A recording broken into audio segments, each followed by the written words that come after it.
You would have often heard me talking about how to introduce yourself on this channel. But in this particular video, I'm going to talk about how not to introduce yourself. Why? Because I do not want you to make those mistakes which I made. Yes, in my life, while introducing myself in front of the recruiter, in a presentation, in a meeting, while talking to a stranger also, I have made a lot of mistakes and realized that your introduction somewhere affects your first impression. Yes or no? You ask yourself, when you meet someone, the way a person introduces himself, you are either impressed or you're like, nah. So first impression is really important in a way. And if you know how to introduce yourself or how not to introduce yourself, you save yourself.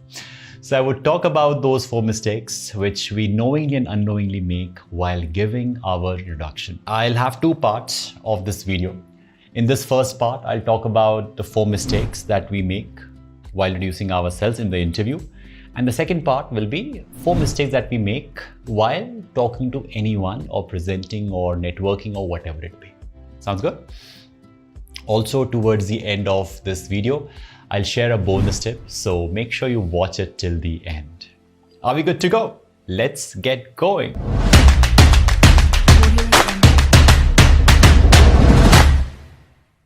Number 1, thank you for giving me this opportunity to introduce myself. Why? Why would you say that? Have you heard this before? I've often seen candidates, especially students, saying these lines in an interview. I mean, why would you say that? The HR is not doing you a favor. Taking interview, asking questions is a part of his job. And we think that, oh God, he is someone who will do some magic in your life by offering you a job. Yes, you are grateful for the opportunity that is offered to you. However, do not show that you are at the mercy of the HR. You know, this equation in our head that I'm here, he's here, I don't stand, I am at the mercy of the HR, no, will not give you the confidence. Your choice of words, expressions will change because you think that you are inferior. Believe in your abilities and skills that you're offering to the company. Understand it's an equation. You are offering a skill set and you are being paid for your skill set, your abilities, your time. So don't ever feel that, oh God, I don't stand anywhere and I'm worthless. No. Believe in your abilities. Remember that this kind of buttering that, thank you so much, sir, for giving me this opportunity, will not impress the HR. So do not commit this mistake. Sounds good? The second mistake, which I made a lot in my initial days, I used to introduce myself and say, hello Divas, myself so-and-so. No. Hello Sukleen, myself Divas. Sometimes you just even forget whose name you have to address, or if you remember whose name you have to address, then you say, hello Sukleen, myself Divas.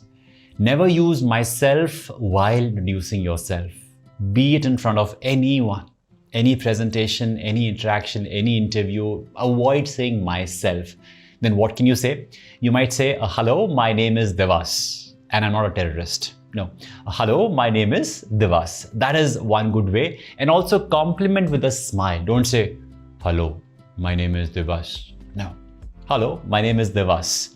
Or hello, I'm Divas. Now that you have learned this, let me know in the comments below. What's your name? How would you introduce yourself to me? Let me know. The third mistake that you must not commit at all. Introducing like, hello sir, my name is Divas and I'm from Dehradun. My father is a businessman and my mother is a homemaker. I have one elder sister who's a doctor and one younger brother who's studying in school. I have a joint family. My father's brother has a big shop in Delhi. And my mother's brother works in so and so and so and so and so and so and so. I have dog, I have cat, I have cat, I have dog, whatever it is. Nobody is interested in your bio data. Don't talk about a typical matrimonial introduction. I guess in matrimonial introduction, you don't talk about cats and dogs, do we? I don't know.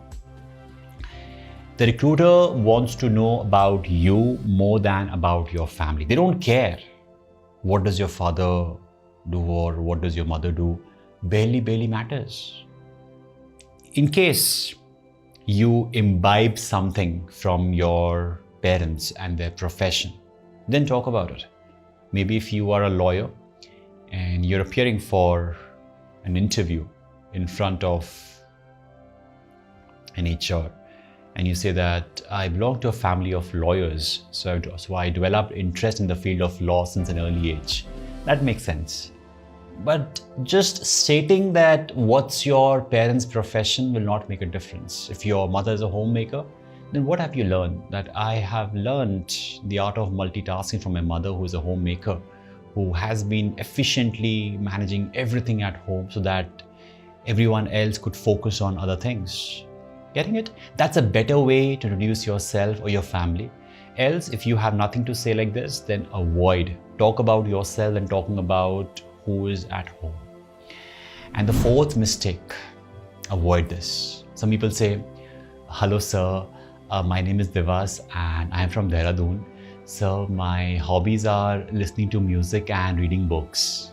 Well, nothing wrong with listening to music and reading books. However, surprisingly, every individual in India specifically has the same set of hobbies. If you want to be remembered, then you have to be unique. If you just go with the same regular hobbies, then you do not create interest. People are not that curious to know about you. What can you do? You spend time knowing yourself. Explore options and come up with hobbies that show your various dimensions of your personality. Explore that. I mean, there is so much to figure out than just saying, I love listening to songs, I love reading books. Get this? There should be something quite interesting. That person is willing to know more about you. What do you say? Won't you be interested to know more about the person if the person shares a different, unique hobby? So avoid the regular hobbies. If it is genuinely your hobby and if you're really passionate about it, then that's okay. I have nothing against these two hobbies. However, just because everyone is using it, everyone is mentioning in the CV, in the resume, in their interview, then don't do it. There is no uniqueness left in your introduction. On this note, let me know in the comments below, what are your hobbies? What are your hobbies? And now it's time for bonus. Now let me share with you how you should introduce yourself. Most people, in answer to the question, what do you do? They state their title, their designation. Something like, I'm Divas Gupta from blah blah blah blah blah company and I'm the vice president of sales and I do blah blah blah blah blah. I won't recommend you to just state the title. No, do not just state the title, go beyond that. Rather talk about how you contribute. What kind of contribution you make as you work or the way you have worked so far. Something like, hi, my name is Divas and I help companies identify and make their human resources better communicators and more productive at work. Sounds good? Observe what I just said. I help companies identify and make their human resources better communicators and more productive at work. So I'm just specifying that exactly what I do. Now, if I say I'm a trainer, I'm a coach, I'm an HR, no. You're solving a problem. You are adding so much of value. Yes? Now that you have my example, how would you introduce yourself? Let me know in the comments below and I'll see you in my next video, in which I'll tell you how not to make those mistakes while introducing yourself in other scenarios apart from interview. Till then, stay awesome, stay productive.